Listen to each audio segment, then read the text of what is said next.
যেহেতু আমরা অতিরিক্ত বেশি ভেবে রেখেছি যে কি হবে, সেই জন্য আমরা স্ট্রেসড আউট। আমরা কি করব বুঝতে পারছি না, এবং একটা কোথাও ন্যাগিং এনভায়রনমেন্ট ক্রিয়েট হয়ে যাচ্ছে। তখন নিজের সাথে নিজের প্রবলেম হয়ে যায়, দেখবেন আপনার নিজের ঘুম চলে যাবে, অস্থিরতা, কাল কি হবে, এইসব ভাবনা চিন্তা। এক্স্যাক্টলি যদি ভেবে দেখেন কালকে কি হবে সেটা আমরা কেউই জানি না। তো আমরা মুহূর্তে বাঁচি, আমরা আজকে বাঁচি। নমস্কার, সুমনা বাগচি বলছি সময় আপডেটসে।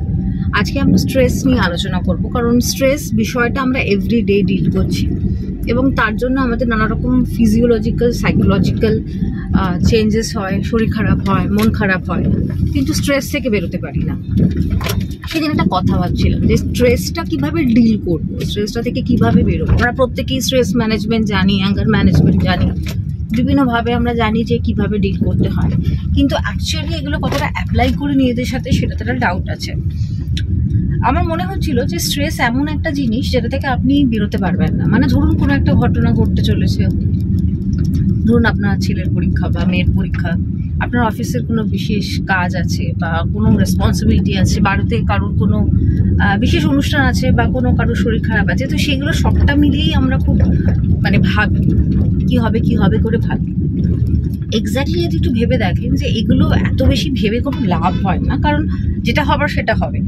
যেমন ধরুন ছেলে মেয়েদের পরীক্ষা, ছোট একটা উদাহরণ দিয়ে বলছি, আপনি বারবার করে হয়তো বলছেন যে পর বা সে হয়তো পড়ছে, বা আমরা হয়তো একটু বেশি ভেবে নিচ্ছি যে সঠিক পড়া হচ্ছে না, বা আমরা বুঝতে পারছি না যে সে হয়তো পড়ছে, কিন্তু আমাদের যেহেতু আমরা অতিরিক্ত বেশি ভেবে রেখেছি যে কি হবে, সেই জন্য আমরা স্ট্রেসড আউট। আমরা কি করব বুঝতে পারছি না, এবং একটা কোথাও ন্যাগিং এনভায়রনমেন্ট ক্রিয়েট হয়ে যাচ্ছে। তখন নিজের সাথে নিজের প্রবলেম হয়ে যায়, দেখবেন আপনার নিজের ঘুম চলে যাবে, অস্থিরতা, কাল কি হবে, এইসব ভাবনা চিন্তা। এক্স্যাক্টলি যদি ভেবে দেখেন কালকে কি হবে সেটা আমরা কেউই জানি না। তো আমরা মুহূর্তে বাঁচি, আমরা আজকে বাঁচি, তো এটা নিয়েই জীবন। তাই কি হবে বিষয়টা না একটা ভীষণ বড় পার্থক্য হবে। ভালো হবে, মন্দ হবে, মাঝামাঝি হবে, কিছু একটা হবে, কিন্তু এটা এতটা বেশি ভেবে নিজেকে বা আপনার আশেপাশের সিচুয়েশনকে প্রবলেমে দিলে কোথাও বিষয়টা একটা ভীষণভাবে ক্লান্তিকর বিষয় হয়ে যায়। কারণ বারবার ভেবে তো কিছু হচ্ছে না, যেটা হবার সেটা হয়। ঠান্ডা মাথায় এটা একটু নিজেকে বোঝান যে যে বিষয়টা হবে, যাই হবে, আমাকে সেটা অ্যাকসেপ্ট করতে হবে। কারণ এটা না যে কোনো কিছু হয়তো আমার মনের মতো করো না, বা আমার মনের মতো হবে সেটাই বা হবে কেন, এটা তো হওয়ার কথা না যে আমার সব কিছু আমার মনের মতো হবে। আমার মনের সব এক্সপেকটেশন পূরণ হয় না। আপনি নিজের জীবনে নিজের অনেক কিছু এক্সপেকটেশন পূরণ করতে পারেননি, এটাও আমরা চেষ্টা করবো অন্যরা যাতে সেটা করে, যে সেখানেও একটা ব্যবধান থাকতে পারে, কারণ ইন্ডিভিজুয়াল পার্সোনালিটি সে সেভাবে রিয়াক্ট করবে।